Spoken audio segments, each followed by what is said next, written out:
Hey YouTube, hope you're doing well. As a continuation, this is I think day 25, day 25, day 26, I don't remember which, I'll label it in the video, of 30 days of free helpful hints to improve your musicianship and your playing.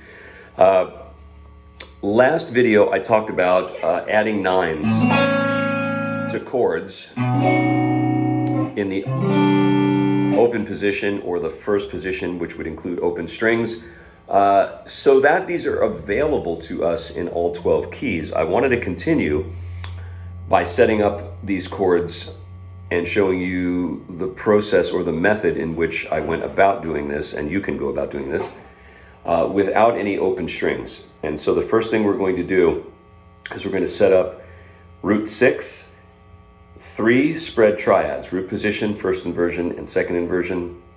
We'll do the same thing beginning on root 5, root position, first inversion, and second inversion of triads. And from those triads, we will then add the 9. So once again, as a reminder, these are 4-note chords. We're adding something to the chord. We're not suspending it, which means to move a voice within the chord. These are adding. So 4 different pitches to each one of these chords. However, initially, let's set up our playground or our workspace, if you will. So for the root 6 version, just so you can see the neck better, I'm going to start with A.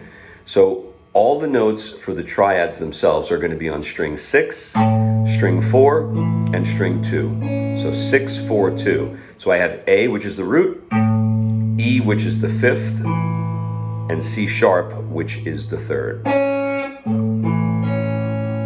If it sounds something like that, you're doing it correctly. The first inversion of that chord, in the same thing, 6, 4, 2, in terms of notes on the strings, finds us at fret 9, fret 7, and fret 5. You may want to use your pinky for that. And the last one in this set will be fret 12 on the 6th string, fret 11 on the 4th string, and fret 10 on the 2nd string.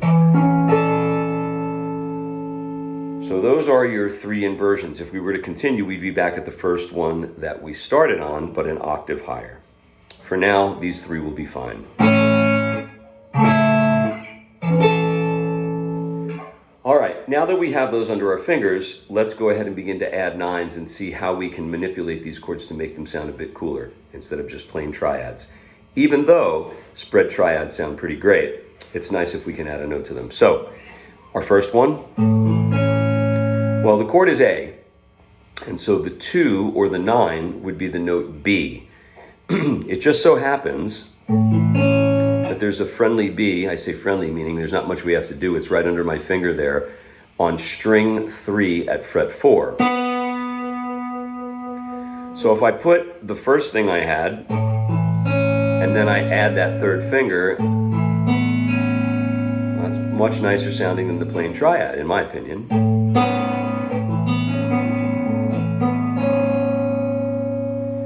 All right, let's go ahead and move that to the next possible place. Well, we had this for our chord.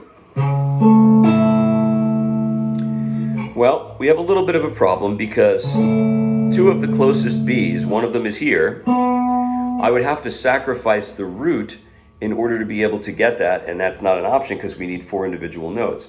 The next possible B would be up here, and while that is available to us, it's a kind of a hand configuration that's going to be a real bear to grab. It's just going to be not something you'll be able to grab when playing, let's put it that way, if you can even grab it at all.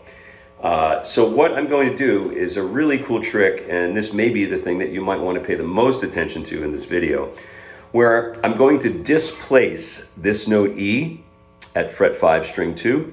I'm going to displace that to a different place so that I open up the option for the note B, and I open up a hand configuration that's going to allow me to do that. This is very important, and it works on all kinds of chords, in all keys, etc., etc. So, I have the note C sharp. I go up a flat 6 to the note A, and as it were, if I go up a 5th, the perfect 5th, I end up with the E that we need. So, when I analyze this, I have to say to myself that this A and this E are separated by a fifth. So if I'm going to move this E, it needs to be a fifth away from this note A. Here's what ends up happening. You go from this to this. So now I'm not on strings 6, 4, and 2, I'm on strings 6, 4, and 3, which is kind of a little broken rule, but it's okay because we're going to make this a lot cooler. So depending upon the flexibility of your hand and the type of fingers that you have, you could roll with this and then just bar across, flatten your finger, and use the B that would be underneath the fleshy part of your index finger at fret 7, string 1. Pretty nice sounding chord. Now in this particular case, you could use open B. Not a bad option at all. But remember, if we do that, we have limited keys that we can use this type of information in. So to keep it closed meaning no open strings, this is a good option. If your hand doesn't work well that way, there's another option, which would be to take your third finger, play the C sharp, index to play, let me see if I do that right. Yeah, index to play the note A, and the E will be played by your pinky, and then you will flatten your finger yet again, but not all the way across, just like this.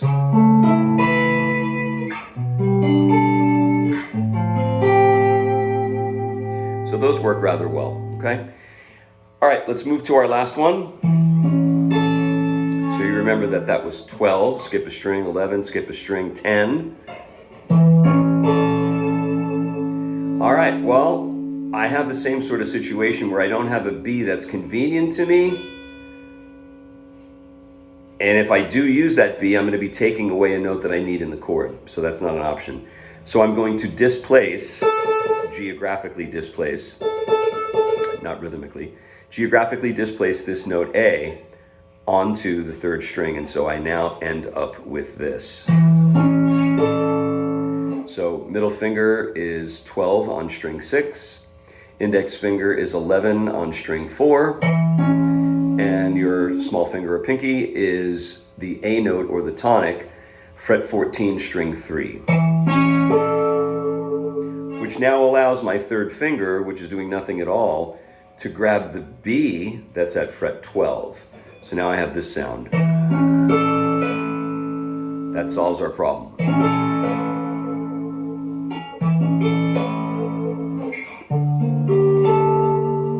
Really great sounding chord, okay? So that's the root 6 version of this. Let's make sure that we're doing our research and our development in a way that's conducive to being musical and not being trapped only to certain voicings. Let's go ahead and set up root 5 spread triads. Now, one of the cool things that happens in this way, because we're skipping a string, is the same shape that we had for A, 6, 4, 2, 6 string, 4th string, 2nd string, now is going to become D major if I apply it to string 5, string 3, and string 1, excuse me. Okay? Well, if you remember from the beginning of the video, we did this. If I move that up a string set, so in other words, strings 5, string 3, and string 1, the shape is the same as the other one. Okay? And if you remember this shape from root 6, see if I remember it, and then string 5, and string 3 and string 1, the shape, the actual shape remains the same. It's just moved up a string set. So let's cover those again. Here's your root position D, first inversion D, second inversion D, and you're done. Well, now let's go ahead and turn these into 4-note chords, and let's go ahead and add the 9. These are some of my favorites, by the way. So I started out with this. I'm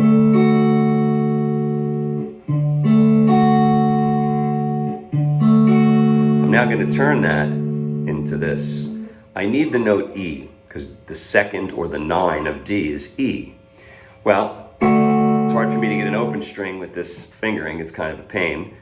But with a little bit of refingering, instead of my pinky on the note D, if I move my third finger there, I conveniently have a 9, or in this case, the note E, underneath my pinky on string 2, and I'm not sacrificing any of the other important voices in the chord. So I have 4 different pitches: D, A, E, and F sharp. And all together, great sounding voicing. I love that.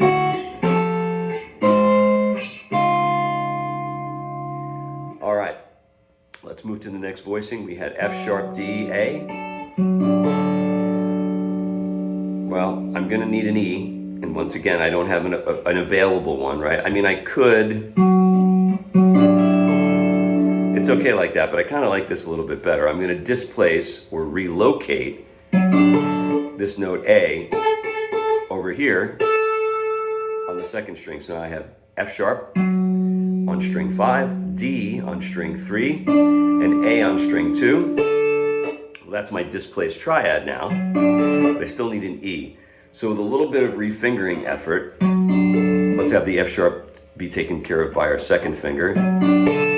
Let's have this A up top be taken care of by our third finger, and that opens up the possibility of this E on the E string at fret 12. Nice and far away from the root. Really open sounding voicing, sounds great. So that's really nice. And then for our last one, you have this D. This one's pretty cool because I don't have to move anything around. I have a 2 or a 9 that's located right there, fret 14, string 4. So now I have A, E, F sharp, and the D up top.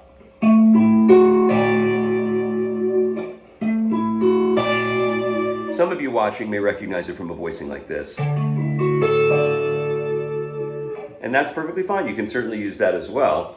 We're just trying to kind of keep it to 4 specific notes, no repeats, right? Just to understand the architecture. And sometimes when playing chords, it's really a beautiful thing to not have this big, heavy voicing.